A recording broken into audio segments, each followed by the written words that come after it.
हिंदी की बिंदी चैनल में आप सभी का स्वागत है। तो दोस्तों आज के वीडियो में मैं आप सभी को एमपी टेट वर्ग 1 की जो परीक्षा होने वाली है उसका प्रीवियस ईयर का पेपर हिंदी का कराने वाली हूँ। तो देखिए, जिन्होंने ये फॉर्म भरा है उनके लिए प्रीवियस ईयर के पेपर करना ज़रूरी है। इसके अलावा जो अदर हिंदी के जो इन्होंने फॉर्म नहीं भरा है उनके पास ये मौका है कि वो हिंदी के कुछ क्वेश्चंस कर सकते हैं। तो दोनों ही विद्यार्थियों के लिए ये प्रश्न जो है इम्पोर्टेंट है, तो ज़रूर देखिएगा। तो चलिए शुरू करते हैं। तो ये परीक्षा जो है 2 फरवरी 2019 को हुई थी, आप यहाँ देख सकते हैं। तो इसमें जो विषय आता है, पहले आपका general Hindi, general English, pedagogy, तो इस प्रकार से जो है आपके प्रश्न इसमें आते हैं। और आपका 120 प्रश्न जो है हिंदी विषय से आता है, जो नया सिलेबस है। और तो चलिए, जो भी पुराना था अब उसके हिसाब से मैं प्रश्न पत्र कराती हूँ। आगे भी कुछ प्रश्न पत्र मैं इससे संबंधित करा दूंगी, क्योंकि देखिए इस परीक्षा का मुझे अभी जस्ट पता चला है कुछ समय पहले। तो तैयारी के लिए तो समय बहुत कम है, क्योंकि 1 तारीख को आपका इसका पेपर है।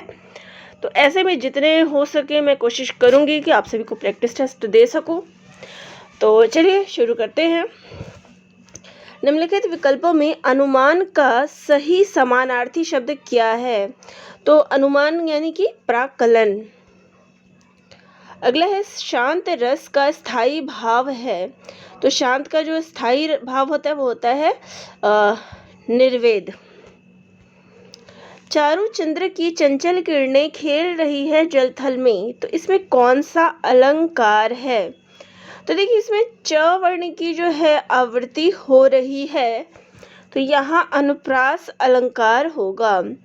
अगला है जो नया आया हुआ हो, तो उसके लिए क्या शब्द प्रयोग करेंगे? तो नवागंतुक। अगला प्रश्न है, नीचे दिए गए विकल्पों में से सौजन्यता का शुद्ध रूप कौन सा होगा? तो सौजन्यता, इसका शुद्ध रूप होगा सौजन्य। निम्नलिखित में से आप शब्द के लिए कौन सा सही विलोम शब्द होगा? तो यहाँ आई है, तो आई का जो विलोम होता है वो होता है व्यय। पाठक शब्द में कौन सा प्रत्यय होगा? तो पाठक में जो है अक प्रत्यय होता है। 2 ऑप्शन। अगला है राजा का पर्यायवाची शब्द क्या है? तो यहाँ जितने भी जैसे भूप जो है राजा का पर्यायवाची है। अगला है दोपहर का समय क्या कहलाता है? तो उसको कहेंगे मध्याह्न। अगला प्रश्न है ऊंट के मुंह में जीरा, इस मुहावरे का अर्थ क्या है? तो इसका अर्थ है आवश्यकता से बहुत कम। तो ये जो है 10 प्रश्न आपके हिंदी से आए थे। इसके बाद जो है जनरल इंग्लिश है। तो यहाँ पे आपसे आइडोम्स पूछा था। तो यहाँ पे देखिए I can not stand on ceremony with my friends, इसका जो होगा वो होगा बी फॉर्मल। अगला है a sentence with an underlined word is given below. तो यहाँ पे जो ये वर्ड दिया गया है वो इसके कौन से मीनिंग के क्लोज जा रहा है, यानी कि हमें यहाँ सिमिलर बताना है। तो कॉन्सिस्टेंस का होगा एग्रीमेंट।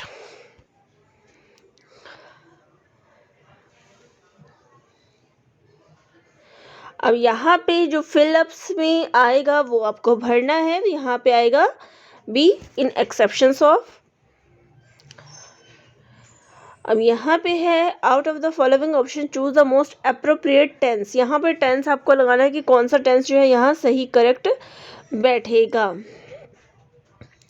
तो यहाँ पे ऑप्शन 2 जो है वो ऑप्शन 3 ये आपका सही बैठेगा, ऑप्शन 3। अगला है out of the following option choose the correct form of adverb. यहाँ आपको एडवर्ब लगाना है। तो इसमें से जो है स्कैर्सली जो है इसका सही होगा। अगला है यहाँ पे आपको जो है ये लगाना है वर्ड, तो इसमें से आर जो है यहाँ पे आएगा। अब आपको इसमें से जो करेक्ट सेंटेंस है वो बताना है। तो इसमें से जो पहला सेंटेंस है वो सही है, और इनको जो है आपको ये एक स्टोरी या कुछ लाइन दी गई है, इनको सीक्वेंस में लगाना है। तो इसमें से QPRS जो है वो सही है। देखिए इंग्लिश में नहीं बता रही हूँ। फिर यहाँ पे जीके का प्रश्न आएगा, विभिन्न देशों के मुद्रा विनिमय को विनियमित करने की निश्चित विधि डैश के द्वारा लाई गई थी। तो ये लाई गई थी IMF के द्वारा। अगला है मध्य प्रदेश राज्य योजना की आयोग की स्थापना वर्ष किसमें की गई थी? तो 1972 में की गई थी। रोबोट SB मेट जो अटलांटिक पार करने वाला पहला रोबोट बन गया है, किस देश की कंपनी द्वारा विकसित किया गया था? नॉर्वे। भारत के संघीय न्यायालय के प्रथम न्यायाधीश कौन थे? तो ये थे सर मॉरिस लिंडफोर्ड गायर। जनगणना 2011 के अनुसार मध्य प्रदेश की कुल जनसंख्या कितनी है? तो देखिए जब भी आप पेपर करें तो ये करंट जो चीज़ें हों ये आप देख लीजिएगा, जिस स्टेट के बारे में, जिस राज्य से आप परीक्षा दे रहे हैं उस पे किस प्रकार के प्रश्न आ रहे हैं। अगला है मध्य प्रदेश में कुल कितने नगर हैं? ये सारे प्रश्न जो है देखिए कैंसल्ड लिखा हुआ है, तो ये सारे प्रश्न जो है यहाँ पे 6 और 7 जो है कैंसल हुए थे, तो इन प्रश्नों को मैं नहीं ले रही हूँ। 8वां प्रश्न है, कार्बोहाइड्रेट जो पौधों में तुरंत इस्तेमाल नहीं किए जाते वे इस रूप में संचित किए जाते हैं। तो वो मांड यानी स्टार्च रूप में जो है संचित किए जाते हैं। होशंगाबाद में उस कंपनी का नाम बताइए जो बैंक नोट की प्रतिभूति कागज निर्मित करती है। तो वो है मुद्रा प्रतिभूति कागज कारखाना, सिक्योरिटी पेपर मिल। अगला है मध्य प्रदेश में सरकारी अफीम और अल्काइड फैक्ट्री कहाँ है? तो वो है नीमच में। फिर इसके बाद जो है ये देखिए 10 प्रश्न जो है आपके जीके से आए थे। इसके बाद रीजनिंग आ जाता है। तो लुप्त संख्या बताइए, ये सब है। तो चलिए मैं मेन जो है ये होगा। फिर इसके बाद देखिए इंग्लिश के रीजनिंग के बाद जो है आपका फिर ये पेडागोजी आ जाता है। तो ये सब मैं नहीं करा रही हूँ, डायरेक्ट मैं अब हिंदी के प्रश्नों पे आ जाती हूँ। पेडागोजी से जो है वो ज़्यादा प्रश्न पूछे जाते हैं। ये है इसमें भी 15 प्रश्न जो है पेडागोजी के आए हुए हैं। चलिए अब हिंदी से जो प्रश्न आए थे उन पे चर्चा कर लेते हैं कि किस प्रकार के प्रश्न पूछे गए थे। महाराजा भोज के समय से लेकर हम्मीर देव के समय कुछ पीछे तक का समय डैश माना जा सकता है। तो इसको माना जाता है भक्ति काल। जो लोग स्वार्थवश व्यर्थ की प्रशंसा और खुशामद करके वाणी का दुरुपयोग करते हैं वे सरस्वती का गला चोटते हैं। ऐसी तुच्छ वृत्ति वालों को कविता नहीं करनी चाहिए। कविता उच्चाशय उदार एवं निस्वार्थ हृदय की उपज है। सत्कवि मनुष्य मात्र के हृदय में सौंदर्य के प्रवाह बढ़ाने वाला है। उसकी दृष्टि में राजा और रंक सब समान है। वह उन्हें मनुष्य के सिवा कुछ नहीं समझता। तो यहाँ पे सतकवि की क्या विशेषता जो है वो बताई गई है कि सतकवि का उद्देश्य मानव हृदय के सौंदर्य का उन्मुक्त प्रवाह करना है। ऑप्शन 1। अगला है सही विकल्प बताओ। नाटक में डैश का ध्यान अधिक रखा जाता है। तो प्रभाव का। अगला है अंग्रेजी में कौन सी नई ध्वनि हिंदी में आई? तो वो है ओ। रासो काव्य परंपरा की प्रवृत्तियां निम्नलिखित में से कौन सी है? तो वो है ऐतिहासिकता का अभाव इसमें से। अगला है पराजित और निराश उत्तर भारत को चौथे महान धर्म सुधार की प्रेरणा दक्षिण भारत से मिली। तो ये कथन किसका है? तो ये कथन है राधा कमल मुखर्जी का। अगला है हिंदी भारत की राष्ट्रभाषा तो है ही, यही जनतंत्रात्मक भारत में राजभाषा भी होगी। यह कथन किसका है? तो ये कथन है C राजगोपालाचारी का। अगला है सही विकल्प बताइए। संक्षेपण से अभिप्राय एक ऐसी रचना से है जिसमें किसी वक्तव्य, लेख, निबंध, अनुच्छेद आदि में व्यक्त किए गए भावों को संक्षेप रूप में प्रस्तुत किया जाता है। फिर यहाँ पे है सही विकल्प चुनना है। व्यावसायिक क्षेत्र में संक्षेपण एक डैश के रूप में प्रयुक्त होता है, तो पारिभाषिक शब्द के रूप में। संक्षेपण शब्द अंग्रेजी के प्रेसी का हिंदी अनुवाद है। प्रेसी मूलतः फ्रेंच भाषा के प्रेसिड्यूर से बना है। डैश में प्रासंगिक कथाओं का अवसर नहीं होता, तो किसमें नहीं होता? कहानी में। शब्द से उत्पन्न प्रतीति ही डैश है, तो क्या है? अर्थ है। उपन्यासकार तिथियों और नामों की कल्पना कर क्या करता है? संभावित सत्य का चित्रण करता है। डैश में किसी घटना या पदार्थ का वर्णन रहता है, तो वर्णनात्मक निबंध में जो है इसका वर्णन रहता है। डैश में किसी विषय पर रोचक ढंगों से विचारों को प्रकट किया जाता है, तो वो क्या कहता है? विचारात्मक निबंध में। तो यहाँ देखिए परिभाषा टाइप से ज़्यादा आई हुई है। दृश्य वस्तु बिंब का दूसरा रूप अलंकृत बिंब है। उपन्यास के कथानक को 3 प्रधान भागों में बांटा जा सकता है, तो इसको बांटा जा सकता है प्रारंभ या प्रस्तावना, मध्य या विकास, परिणाम या समाप्ति में। अगला है जब कोई वस्तु या या कार्य किसी अप्रस्तुत वस्तु, भाव, विचार, क्रियाकलाप, देश, जाति, संस्कृति आदि का प्रतिनिधित्व करता हुआ प्रकट किया जाता है, तब वह प्रतीक कहलाता है। अपने रूप, गुण, कार्य या विशेषताओं के सादृश्य या प्रत्यक्षता के कारण। मध्यकाल में फारसी, अरबी, तुर्की, पश्तो भी से कौन सी ध्वनियाँ हिंदी में आ मिली? तो अरबी की बात की है तो अरबी में से क, ख, ग, ज़ और फ जो है आ मिली। किसी वस्तु भाव या विचारों को इंद्रिय गोचर बनाने के मूल व्यापार के साथ बिंब योजना अन्य कार्य भी सिद्ध करती है, तो वो निम्न में से कौन सी है? तो कुरूप सौंदर्य या दुर्गुण को हृदय विकारी बनाना। आचार्य रामचंद्र शुक्ल ने पहला अंग्रेजी ढंग का मौलिक उपन्यास किसे माना है? तो वो माना है श्रीनिवास दास कृत परीक्षा गुरु को। आचार्य रामचंद्र शुक्ल ने वीर गाथा काल की सीमा क्या मानी है? 1000 से लेके 1350 ईस्वी तक। प्रयत्न के आधार पर क, ख, ग, घ किस भेद के अंतर्गत आते हैं? तो ये स्पर्श व्यंजन के अंतर्गत आते हैं। प्रयत्न के आधार पर व्यंजनों के कौन से भेद हैं? तो स्पर्श संघर्षी, नासिक्य, पार्श्विक, उत्प्रेक्ष, प्रकंपित, संघर्षहीन, सप्रवाह। छात्र पास हो गए हैं, वाक्य में उद्देश्य है, तो उद्देश्य क्या है? कौन पास हुआ है? तो छात्र। किस कवि को प्रकृति का सुकुमार कवि कहा जाता है? तो सुमित्रा नंदन पंत को। किस कवि को आधुनिक मीरा कहा जाता है? तो महादेवी वर्मा को। संज्ञा पदबंध बताने वाला वाक्य कौन सा है? तो इसमें से बताने वाला है रात को पहरा देने वाला। देखिए इसमें भाषा विज्ञान के अधिकतर प्रश्न पूछे जा रहे हैं, इसलिए ज़्यादा वो उस टाइप से पूछे जाते हैं। साहित्य कम है। निम्नलिखित रचनाओं में से कौन सी रचना नरेश मेहता की लिखी नहीं है? तो गुनाहों का देवता धर्मवीर भारती की है। निम्नलिखित रचनाओं में से कौन सी रचना नागार्जुन की लिखी हुई है? इसमें से प्यासी पथराई आंखें जो है नागार्जुन की है। निम्नलिखित रचनाओं में से कौन सी कुंवर नारायण जी की लिखी रचना है? तो मेरे साक्षात्कार। अगला है निम्नलिखित रचनाओं में से कौन सी प्रेमचंद की रचना नहीं है? तो इसमें से कल सुनना मुझे ये नहीं है।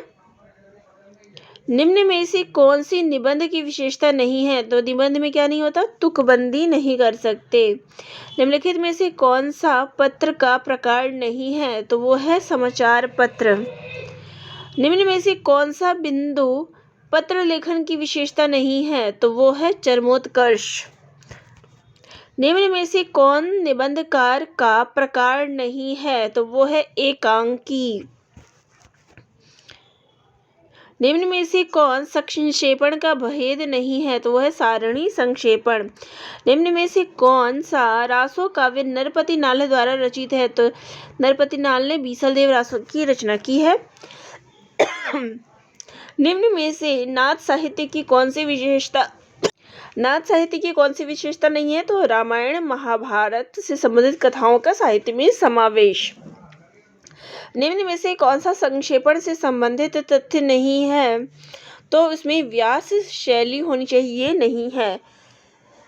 अगला है, निम्नलिखित में से भारतेंदु हरिश्चंद्र का कौन सा नाटक एक प्रहसन है? तो वो है अंधेड़ नगरी। निम्नलिखित में से किसे स्त्री विमर्श की आलोचिका नहीं माना जाता है? तो सुभद्रा कुमारी चौहान को। निम्नलिखित में से बोलियों के असंगत युग्म को छांटिए। तो अवधि, बघेली, देखिए सारे जो है पश्चिमी हिंदी में है, अवधि, बघेली और ब्रज। यहाँ पे ये सारा सही है, लेकिन ये जो है अवधि बघेली सही था, लेकिन ब्रज जो है इसमें नहीं आएगा।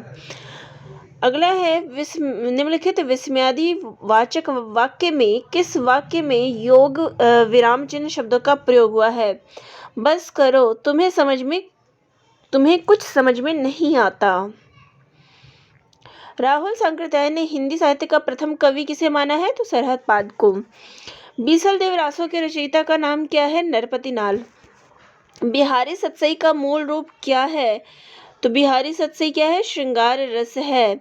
वाक्य का सही विकल्प क्या है? तो स्वर व्यंजन। वाक्य भेद, हमने खाना नहीं खाया, ये किस तरीके का वाक्य है? निषेधवाचक वाक्य। हड्डी किन वर्णों से बना है? तो र प्लस ई से। निबंध में लेखक का डैश झांकता हुआ होना चाहिए। तो व्यक्तित्व और निजीपन। हिंदी साहित्य के किस काल को आचार्य रामचंद्र शुक्ल ने स्वर्ण युग कहा है? तो भक्ति काल को। हिंदी साहित्य के इतिहास का प्रथम लेखक कौन है? तो गारसा दत्तासी है। निशा निमंत्रण के रचयिता कौन है? हरिवंश राय बच्चन। अभिजात का पर्यायवाची शब्द क्या होगा? संभ्रांत। नाम उछालना मुहावरे का अर्थ क्या है? बदनाम करना। अतीत के चलचित्र किसकी रचना है? महादेवी वर्मा की। बेमेल वस्तुएं या मेल ना होना किस मुहावरे का अर्थ है? आधा तीतर आधा बटेर। नरोत्तम दास का साहित्य इनमें से कौन सा है? तो ध्रुव चरित्र। प्रहसन क्या होता है? प्रहसन क्या होता है? यह हास्य प्रधान एकांकी होता है। विद्यापति का साहित्य इनमें से कौन सा नहीं है? तो बर्वे नायिका भेद। छिन्न का विलोम क्या होगा? अविच्छिन्न। जायसी का साहित्य इनमें से कौन सा नहीं है? तो बीजक, धर्मदास कृत। अवहेलना शब्द का पर्यायवाची कौन सा शब्द नहीं है? तो मद। जौहर दिखाना मुहावरे का क्या अर्थ है? बहादुरी दिखाना। पत्ता काटना मुहावरे का अर्थ क्या है? अधिकार से वंचित करना। रसखान का साहित्य इनमें से कौन सा नहीं है? तो शिवराज भूषण, भूषणकृत है। एक साहित्यिक की डायरी किसकी रचना है? मुक्तिबोध की। महाभारत मचाना मुहावरे का अर्थ क्या है? बहुत लड़ाई झगड़ा करना। कमान से तीर निकलना मुहावरे का अर्थ क्या है? मुंह से बात निकलना। कृपया शांति बनाए रखें, इस आज्ञावाचक वाक्य को प्रश्नवाचक वाक्य में किस प्रकार परिवर्तित किया जा सकता है? कृपा कर क्या आप शांति बनाए रखेंगे? दलपति विजय का साहित्य इनमें से कौन सा है? तो खुमानरासो। तुलसीदास का साहित्य इनमें से कौन सा नहीं है? तो रामचंद्रिका नहीं है, केशवदास की है। यदि आप आते तो हम साथ चलते, यह किस प्रकार का वाक्य है? तो यह संकेतवाचक है। जी छोटा करना का अर्थ क्या है? मायूस होना। खबर सुनकर मैं विस्मय हो गया, तो इस वाक्य में किस प्रकार का वाक्य दोष है? तो क्रियागत दोष है। मुल्ला दाऊद का साहित्य इनमें से कौन सा है? तो चांदायन जो है मुल्ला दाऊद का है। सुनहरे शैवाल किसके द्वारा रचित है? अंग्रेजी के द्वारा। जिस वाक्य में गहरी अनुभूति का प्रदर्शन किया जाता है उसे कहा जाता है विस्मयादि वाचक वाक्य। जिस वाक्य का एक ही उद्देश्य और विधेय हो उसे कौन सा वाक्य कहते हैं? सरल वाक्य। निर्गुण ब्रह्म को जब भावना का विषय बना लिया जाता है तो क्या होता है? रहस्यवाद का इससे जन्म होता है। अमीर खुसरो किसके विकास में अपनी भूमिका के लिए जाने जाते हैं? खड़ी बोली के। स्थान के आधार पर प, फ, ब, भ, म का उच्चारण स्थान क्या है? ओष्ठ। पंचमा अक्षर के स्थान पर अनुस्वार के प्रयोग का प्रस्ताव जो है सर्वप्रथम किसने रखा था? डॉक्टर श्याम सुंदर दास ने। नाटक में नाट्य कला और अभिनय संबंधी अनेक उपादानों की आवश्यकता पड़ती है और अभिनय ही उसका साधन होता है। जो लोग स्वार्थवश व्यर्थ की प्रशंसा करते हैं और खुशामद करके वाणी का दुरुपयोग करते हैं वे सरस्वती का गला घोटते हैं। ऐसी तुच्छ वृत्ति वालों को कविता नहीं करनी चाहिए। तो इस गद्यांश का शीर्षक क्या होगा? तो कविता का दुरुपयोग। जो लोग स्वार्थवश, तो अब इसका क्या है? राजा और अंक में कौन सा समास है? यहाँ पे द्वंद्व समास। एकाधिक ध्वनि के किसी अक्षर में शीर्ष ध्वनि या प्रायः स्वर पर किया गया आघात क्या कहलाता है? ध्वनि बलाघात। जिन भाषाओं में प्रत्यय प्रकृति से अलग लगाया जाता है उसे क्या कहा जाता है? बहिर्मुखी वियोगात्मक भाषा। किसके आधार पर वाक्य के 3 भेद होते हैं? रचना के आधार पर। जब कोई शब्द पहले व्यापक अर्थ देता हो व बाद में उसके अर्थ की व्याप्ति सीमित हो जाए उसे क्या कहते हैं? अर्थ संकोच कहते हैं।